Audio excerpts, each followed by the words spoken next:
సరిహద్దు దేశం నేపాల్లో నిరసనలు మిన్నంటుతున్నాయి. సోషల్ మీడియాపై నిషేధం ఎత్తేసిన తర్వాత కూడా మూడో రోజున నిరసనలు కొనసాగాయి. ప్రభుత్వం ఆర్మీ చేసిన విజ్ఞప్తుల్ని కొందరు నిరసనకారులు పెడచెవిన పెడుతున్నారు. మరో వర్గం కొంతమేర తగ్గింది. ఏళ్ల తరబడి నిరాశలో ఉన్న జనం ఒక్కసారిగా విరుచుకుపడ్డమే నిరసనలకు కారణమని తెలుస్తోంది. అసలు ఈ ప్రజాగ్రహానికి కారణాలేమిటి ఒకసారి చూద్దాం.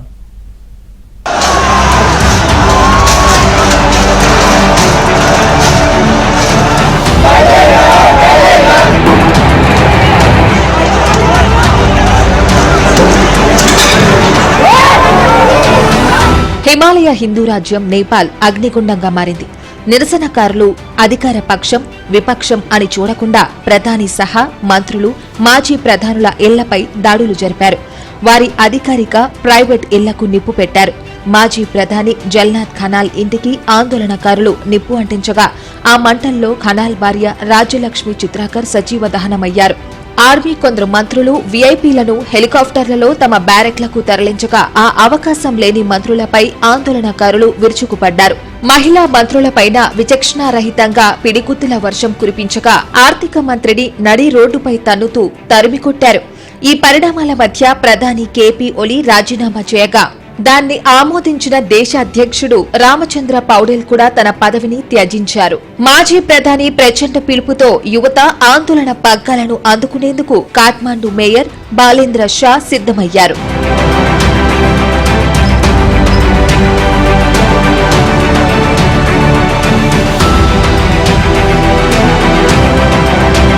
నేతల రాజీనామాల పర్వం కొనసాగుతున్నప్పటికీ జనం నిరసనలను మానుకోవడం లేదు.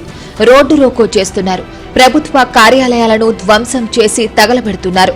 దీనితో దేశంలో కర్ఫ్యూ కొనసాగుతుందని ఆర్మీ ప్రకటించింది.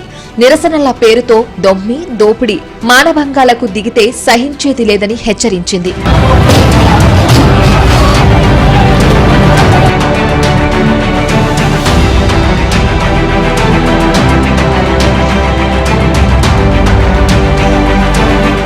నేపాల్లో నిరసనలు పెళ్లుపిక్కి రావడానికి అనేక కారణాలు ఉన్నాయి. అక్కడ యువతకు ఉద్యోగాలు లేవు, తినడానికి తిండి లేదు. 2024 లెక్కల ప్రకారం దక్షిణాసియాలోనే అత్యధిక నిరుద్యోగం ఉన్న దేశం నేపాల్ అని ప్రపంచ బ్యాంకు గణాంకాలు చెబుతున్నాయి. అక్కడి యువతలో 20% మంది నిరుద్యోగులున్నారు. దేశంలో ఉద్యోగ అవకాశాలు లేక యువతలో ఎక్కువ మంది గల్ఫ్ దేశాలకు మలేషియాకు వలసపోతున్నారు. దేశంలో ఉండిపోయిన వాళ్లు ఉద్యోగాలు లేక ద్రవ్యోల్బణం దెబ్బకు నానా తంటాలు పడుతున్నారు. వాళ్ల సమస్యలను నేతలు పట్టించుకోవడం లేదు. విదేశాలకు వెళ్లిపోయిన వారి పని హాయిగా ఉందని స్వదేశంలో ఉండిపోయిన యువతలు అంటున్నారు. విదేశాల నుంచి కుటుంబాలకు పంపే డబ్బులే దేశ జీడీపీలో 33%గా ఉన్నాయి.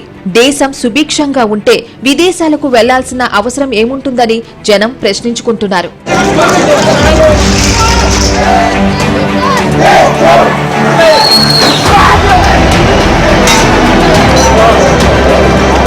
దేశంలోని రాజకీయ నాయకులందరిపైన అవినీతి ఆరోపణలున్నాయి. రాయబారాలు దౌత్యాధికారులు ప్రభుత్వంలో అత్యున్నత పదవులన్నీ రాజకీయ నాయకుల వారసులకే దక్కుతున్నాయి. అందుకే వాళ్లకు నెపో కిడ్స్ అని పేరు కూడా వచ్చింది. అన్ని పదవులు ఉద్యోగాలు వాళ్ళకే అయితే చదువుకున్న సామాన్యుల పరిస్థితి ఏమిటని జనం ప్రశ్నిస్తున్నారు. ఆ అసంతృప్తి నుంచి పుట్టినదే నిరసనోద్యమం అని చెప్పాల్సి ఉంటుంది. ఇన్స్టాగ్రామ్ టిక్టాక్ లో నెపో కిడ్స్ విలాసాలు కళ్లకు కట్టినట్లు కనిపిస్తాయి. వాళ్లకు అంత డబ్బు ఎక్కడి నుంచి వచ్చిందంటే మాత్రం సమాధానం చెప్పే వాళ్లు కనిపించడం లేదు.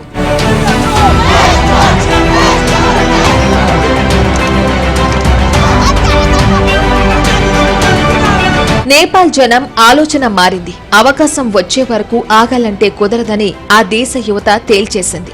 దశాబ్దాల తరబడి తమను గాలికి వదిలేసి ప్రభుత్వ పెద్దలకు అయినా వారికి దోచి పెడుతున్నారన్న ఆరోపణలు వెల్లువెత్తాయి. ప్రజాస్వామ్య పాఠాలు నేర్చుకుంటూ పెరిగిన వాళ్లు నేతల నియంతృత్వం కింద నలిగిపోతున్నామన్న ఆందోళన ఆగ్రహం పెరిగిపోయింది. అవినీతి ఆశ్రిత పక్షపాతం ప్రధాన సమస్యలేనని నేపాలీ కాంగ్రెస్ నాయకులు కూడా అంగీకరిస్తున్నారు. అందుకే ప్రజాస్వామ్యయుతంగా కాకుండా హింస మార్గంలో అనుకున్నది సాధించాలని నేపాల్ జెన్జీ డిసైడ్ అయ్యింది. నిరసనలు కొనసాగిస్తోంది.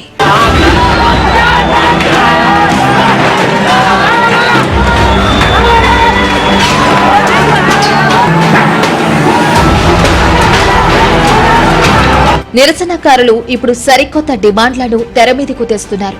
పరిపాలనలో విప్లవాత్మక సంస్కరణలు రావాలని వాళ్ళు కోరుతున్నారు. నేపాల్ రాజ్యాంగాన్ని సమూలంగా మార్చి రాసేసి కులీన వర్గాల పెత్తనం లేకుండా చూడాలని కోరుతున్నారు. కొత్త రాజ్యాంగం సిద్ధమైన వెంటనే ఎన్నికలు నిర్వహించాలని కోరుతున్నారు. దశాబ్దాల పాటు జరిగిన దోపిడీపై సమగ్ర విచారణ జరగాలంటున్నారు. అక్రమ ఆస్తులను జాతీయం చేయాలన్న డిమాండ్ వినిపిస్తోంది. అవినీతి, వలసలు, సామాజిక అన్యాయాన్ని నిరోధించే దిశగా సమగ్ర కార్యాచరణకు డిమాండ్ చేస్తున్నారు. విద్య, వైద్య, న్యాయ, జాతీయ భద్రత, కమ్యూనికేషన్ల విభాగాలను పునర్వ్యవస్థీకరించాలంటున్నారు. పోలీస్ కాల్పుల్లో చనిపోయిన వారిని అమరవీరులుగా గుర్తిస్తూ వారికి స్మారకాన్ని నిర్మించాలంటున్నారు.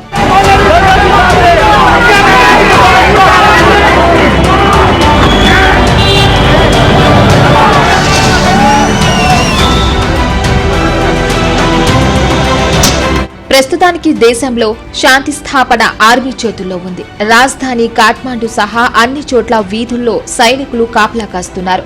జనం బయటకు రాకుండా ఇళ్లకే పరిమితం కావాలని ఆర్మీ ఆదేశించింది. ఇప్పటి వరకు 27 మంది దొమ్మి తోపిడీ బ్యాచ్ ను అరెస్ట్ చేసింది. నిరసనల మాటున జనాన్ని దోచుకోవాలని చూసేవారిని, రేపిస్టులను, హింసను ప్రేరేపించే వారిని ఉపేక్షించేది లేదని ఆర్మీ ఉన్నతాధికారులు హెచ్చరించారు. ఆర్మీ ఎంట్రీ ఇచ్చిన తర్వాత పరిస్థితి క్రమంగా అదుపులోకి వస్తోంది.